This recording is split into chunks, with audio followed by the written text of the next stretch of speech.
Ce mercredi 7 décembre, Michel Drucker et Chantal Goya étaient tous les deux invités dans Ça commence aujourd'hui, l'émission présentée par Faustine Bollaert sur France 2.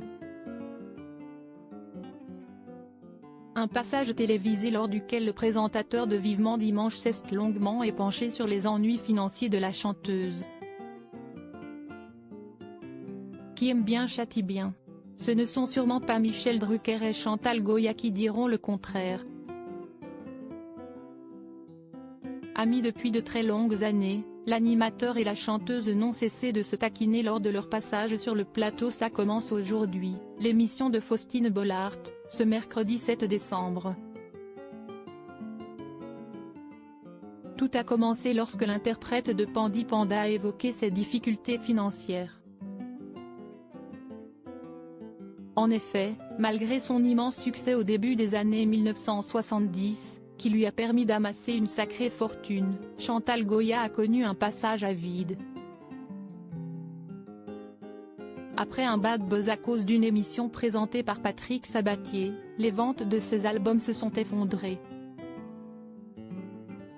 Un coup dur pour elle et son mari et mentor Jean-Jacques Debout, qui ont donc connu des périodes très difficiles. Il le sait Michel, je suis passé par des moments très difficile dans ma carrière. Il a toujours été là près de moi, je me souviens qu'il m'avait invité. Et il m'a donné du courage, lui et Yves Mourouzi, a concédé l'interprète de Bécassine face à Faustine Bollaert. Mais alors qu'il venait de se faire encenser par la chanteuse, le mari de Dany Saval n'a rien trouvé de mieux à faire que d'enfoncer le clou. Michel Drucker taquine Chantal Goya sur sa fortune pour le plus grand bonheur des téléspectateurs les plus curieux. Michel Drucker s'est longuement épanché sur les ennuis financiers du couple formé par Chantal Goya et Jean-Jacques Debout.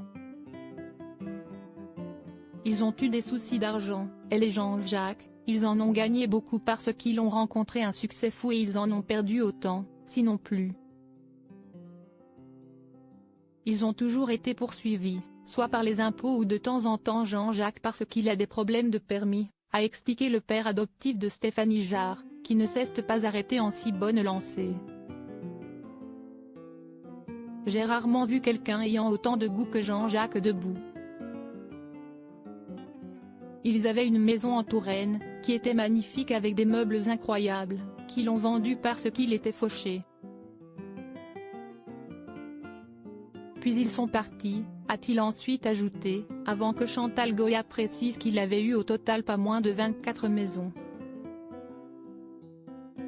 Un comble pour les deux tourtereaux qui, après s'être retrouvés sans domicile en 2020, ont dû se résoudre à s'installer chez leur fille Caris, à Versailles.